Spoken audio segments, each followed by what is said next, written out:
আসসালামু আলাইকুম। আজ চলে এলাম সরিষা বাটা দিয়ে জলপাইয়ের আচার নিয়ে। প্রথমেই জলপাইগুলিকে ভালো করে ধুয়ে নিয়ে বেছে নিয়ে পানি ঝরিয়ে রেখেছিলাম। এরপর এটাকে কেটে কেটে নিয়েছি চাকু দিয়ে, যেন মশলাটা ভিতরে ঠিকঠাক মতো ঢোকে। এবার গরম পানিতে দিয়ে সিদ্ধ করছি। 1 চা চামচ লবণ দিয়ে দিলাম। সেদ্ধ হওয়ার পর আবার পানি ঝরিয়ে তুলে রাখবো এবং ঠান্ডা হওয়া পর্যন্ত অপেক্ষা করব। এদিকে সরিষা দানাও আমি 5-6 মিনিটের জন্য ভিজিয়ে রাখবো এবং কিছুক্ষণ পর ব্লেন্ডারে ব্লেন্ড করে নিব। এবার আচারের জন্য একটি মশলা তৈরি করে নিচ্ছি। কাঁচা ধনিয়া, জিরা, 5 ফোড়ন, সাদা এলাচ এবং 3-4টি শুকনো মরিচ। এবারে সব মশলাগুলো আমি একত্রে হালকা আঁচে টেলে নিব। বেশি আঁচে টালবো না, কারণ এতে মশলাগুলো কালো হয়ে যাবে। টালা হয়ে গেলে আমি এগুলো ব্লেন্ডারে ব্লেন্ড করে নিব। এই যে সরিষা ব্লেন্ড করে নিয়েছি। এবার একটি তাওয়ায় পরিমাণ মতো সরিষার তেল, রসুনের কোয়া, 5 ফোড়ন, 2-3টি শুকনো মরিচ দিয়ে একটু নাড়াচাড়া করব। যখন দেখব রসুনের কোয়াগুলো বাদামি বর্ণ ধারণ করেছে, তখন সিদ্ধ করে রাখা জলপাইগুলো এখানে দিয়ে নিব। আমি জলপাইগুলোকে চটকাইনি, আমি গোটা এবার জলপাইয়ের আচার করব। এভাবে 3-4 মিনিট নাড়াচাড়া করার পর আমি সরিষার যে পেস্টটা করে রেখেছিলাম সেগুলো সবগুলো দিয়ে দিব এবং এভাবে আরও 4-5 মিনিট নাড়াচাড়া করব।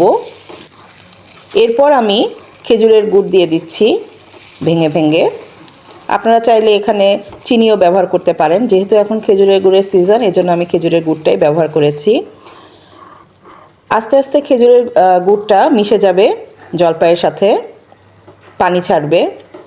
এভাবে আরও 5-6 মিনিট নাড়াচাড়া করব, যতক্ষণ পর্যন্ত না খেজুরের গুড়টা একদম মিশে যাচ্ছে।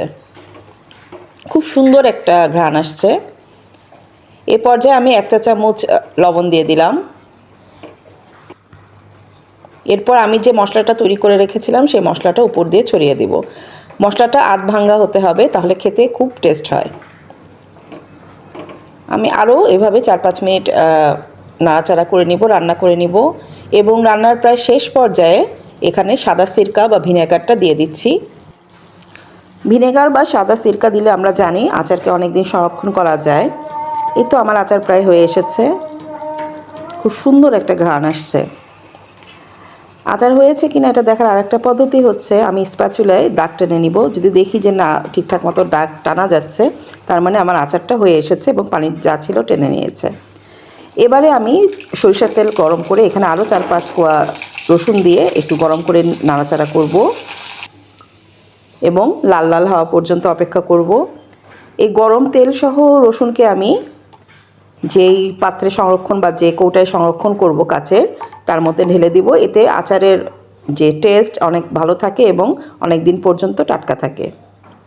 পুরো বয়মে আমি ছড়িয়ে নিচ্ছি তেলটা, গরম তেল এবং রসুন। আমি এখন এর ভিতরে জলপাইয়ের আচারগুলো একে একে দিয়ে দিব। বেশ কিছুদিন থেকে শৈত্যপ্রবাহ চলছে, দেখি আজ রোদ ওঠে কিনা, তাহলে হয়তো এটাকে রোদে দিব। এই তো হয়ে গেল আমার জলপাইয়ের আচার। আমি প্রায় 3 বয়ম করেছি। আজ এটুকুই। সবাই ভালো থাকবেন, সুস্থ থাকবেন। আল্লাহ হাফেজ।